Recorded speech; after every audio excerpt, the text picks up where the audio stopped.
look, Rowan, thanks for having me. Good to be here.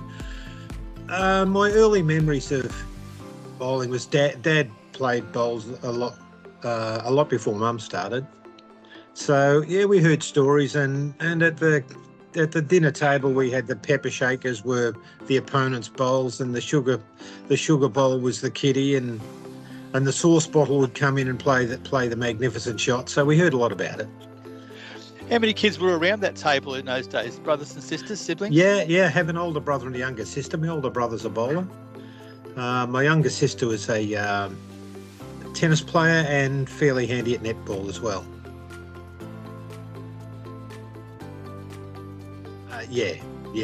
Life was competitive. Look, I look back, we played a lot of board games and card games and stuff. We didn't have TV for a long time. And look, Dad taught me to play chess, and I think it was about 5 years before I won a game.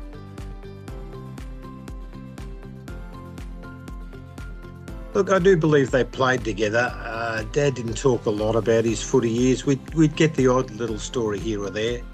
I did hear about him being a place kicker. He never talked about that to us.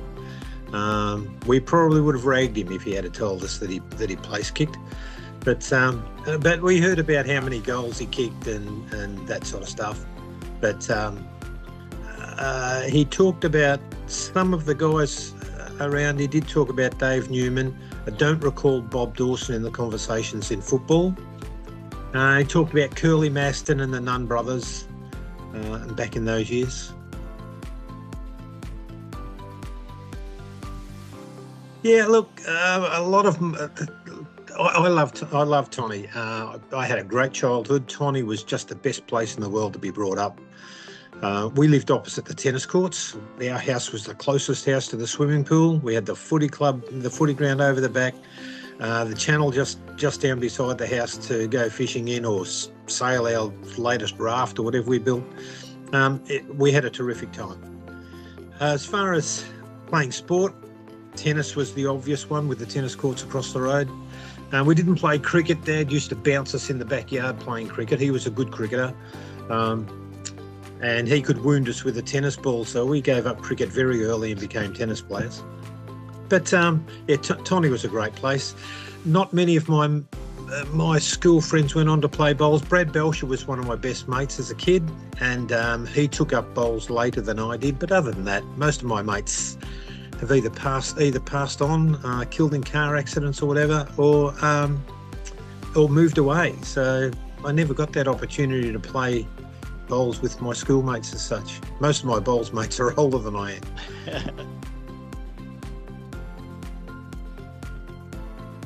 Yeah, sure.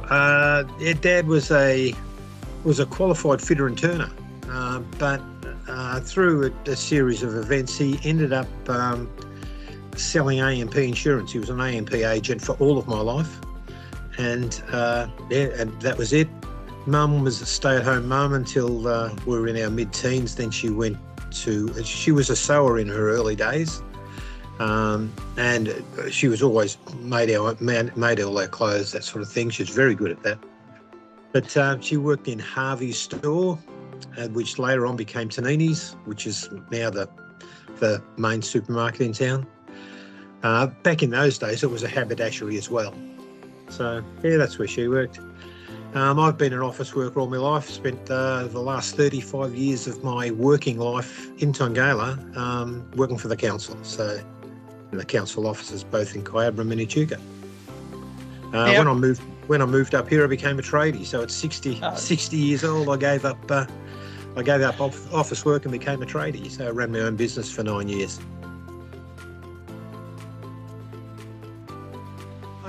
I do. It was a bit unusual. My first year of bowls, I started in about 85, I think. My first year, I made the club championship and got belted by Jeff Tinning in the final, and never made another final until that one in 95. However, in the meantime, I did win in an association singles before I won a club championship. So that was odd. But anyway, in that game in 95, I played Ivan Bond, and Ivan had it all over me. Had the game won. He sat on 24 for for several ends, and all I was doing was trying to get the shot, not protecting the back, not protecting the head, just trying to get the shot. And he would be playing an up shot at it, and I'd say to him, Bondi, you get this, that's the ball game. And he'd sort of just laugh at me, and this went on for a few ends, and he kept on missing, and I ended up getting to 25 first, and I turned to shake his hand, and he pulled his hand away and he said, no, mate, we're going to 31. And I said, Bondi, look, I'm sorry, we go to 25. The 31 days are a long time ago. And I felt really sad. I should have been really happy winning it. And I felt so sad for Bondi because last time he'd made a grand final, my dad beat him. And I felt so sorry for Ivan, and he never made another final after that. And yeah, I have mixed emotions about my first club championship. I do. They were all tough finals that I played. The first one of those three was Jeff Tinning, so that was my revenge on my very first one. And then the next two were Mick Humphries, who became a good bowling mate, and Mel Mattingly, who hadn't long been at the club. So yeah, they were three tough games. I lost one to Barry Tinning, so that would have been between those two somewhere.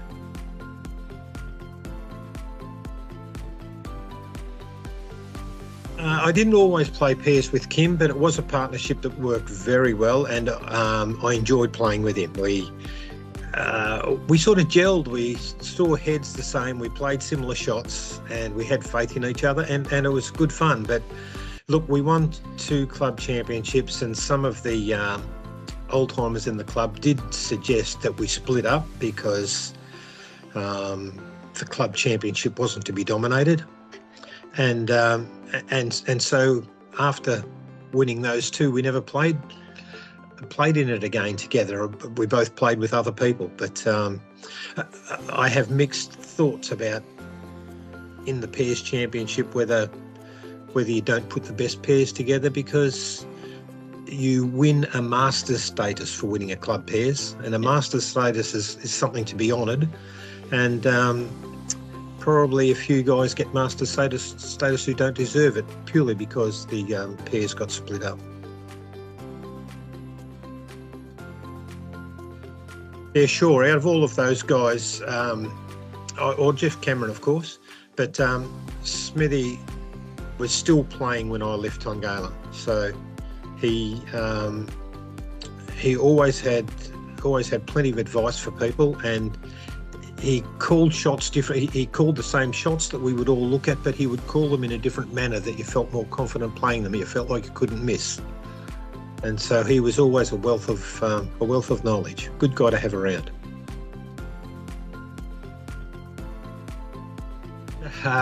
Look, probably not. Who would know that was something that I never had in mind, and I never had I had an ambition to win one, and once I won that one, the ambition had left me, but the competitive side kept me going. However, the last couple of years that I played bowls, I didn't enter in the club championship. It was been there, done that, and I was happy to sit back.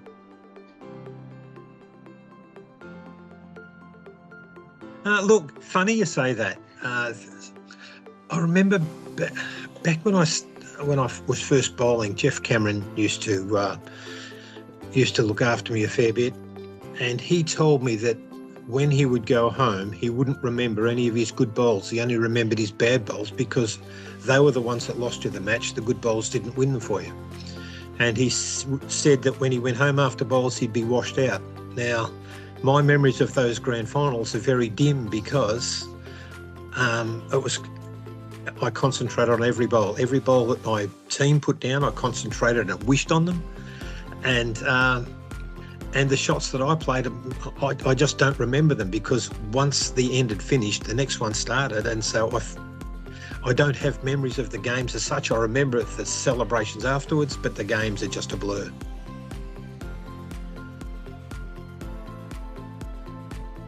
Yeah, sure. I think legend is greater than the event. It was an unusual situation. I suffered from what sports people call the yips, and I'd had it in tennis, and I knew how to overcome it, but it crept up on me in bowls. And if anybody has never had it, they don't understand. Anyone who has had it can understand completely, but I developed the yips that day, and if I got them, I could bowl backhand, couldn't bowl forehand. But this day, it just took over and I couldn't bowl with my right arm. I had no control whatsoever of my right arm. And it's just a mental thing, I think. And I threw the kitty out of bounds very early on in the game. And Camo gave me a funny look because I just don't do that. I could throw the kitty up the line most of the time. Anyway, I put down a couple of wonky bowls that went nowhere, and on the changeover, Camo said, "What's going on?" I said, "Mate, I've got the yips, but I can bowl left-handed," and I could. I practiced left-handed. I used to play left-hand versus right-hand, and I could, but I couldn't play it Division 1 standard left-hand. I said, "If you want to bowl out of me, it's going to be left-hand," and he said, "No, you're not." And I said, "Well, they're all going to go down looking like an egg." And so I did. I continued to bowl the rest of the day left-handed, but there was no big deal made of it on the day. And during the week, Camo met me over at the bowling club, and we worked on a few things and a few mental things to get around it. And in all fairness, he stuck by me. He never growled at me. He never shot me. I did get dropped the next week, which was fair enough. Got dropped for a week, and then the week after that I was back in the Division 1 side and never heard any more about it. So I'm surprised that it gets discussed. No one ever mentioned it to me, so maybe you need to talk to them rather than me. Okay, I used to get back once a year. At Christmas time, New Year, I'd go camping with my family over at Myrtleford. So we continued to do that after I moved up here, until just after COVID, and we went back to Tongala. I have no family there anymore. My wife's brother is still there, and so we catch up with them and keep in touch with them constantly. But the last time I was back there, the town had changed, and to me it seemed dry and tired. It was no longer the town that I was brought up in. So haven't been there for 3 or 4 years, and I'm not sure when I'll ever get back again.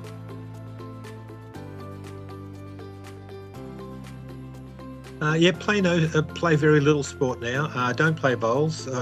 I have had a couple of cracks at getting back into it, but a bit hard because we've got 6 bowling clubs here in Townsville, and all of them are about half an hour away. And I'm not accustomed to driving half an hour to play bowls. I'm accustomed to grabbing my bag and walking across the road. So that's a mind shift. But I've joined 2 different bowling clubs here and had a crack, but I can't find a Jeff Tinning or a Mick Humphreys or a Kim Elborough. I just didn't gel. So I haven't bothered. About all I do these days is have a hit of golf now and then. There's a couple of guys in the street who are similar age to me, and yeah, we get together and go and have a hit and giggle, and that's about it.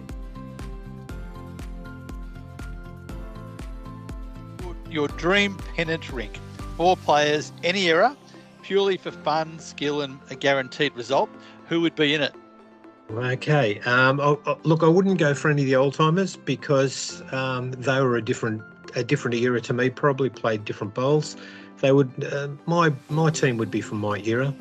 The first pick, and every time first pick would be Jeff Tinning. He's just a god. He had so much influence on my bowls, and he's just a fantastic fella. He would always be my number 1. Kim Elborough would be in there. Not only because Kim's a handy bowler, Kim's a good guy to be away with too. Always a bit of mischief and usually something funny along the way. Mick Humphreys would be in there. Bowling skill. He's a guy who backs himself. Doesn't always play the percentage shots, but he backs himself to hit the one-off shots. He's always admired the way he went about the game. But I'd add a fifth bloke in there. We would have Chuka Tinning as our chauffeur. He would drive us, because every trip that I went away with Chuka, he used to talk about the trees that you were going past, the plantations, the birds, the events that happened there in the old days. And when you arrived at a bowling club, he was mates with everybody. So he was just a fantastic fella to be with. Terrific group. Funniest bloke you ever bowled with, and what made him such good value? Yeah, I'll go back to Kim. Kim was great. Because I was competitive, I didn't play bowls for humour, and probably didn't play it as socially as I should have. But go away with Kim. Kim was always up to mischief. He would play bowls flat out, but when the game finished or between ends, he was always setting someone up for a fall somewhere. And he was good fun. He was good fun. We had some adventures. Now, you obviously moved north. Do you ever get homesick for Tongala, and what would you say you missed most about the old Tongala?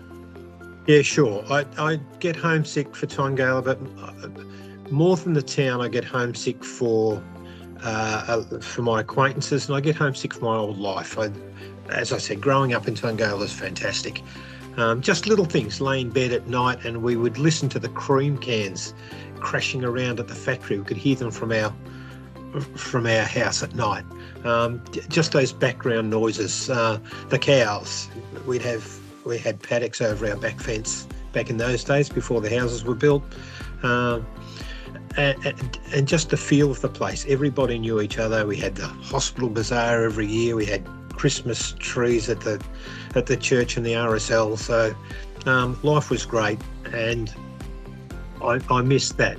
But I miss some of the stalwarts.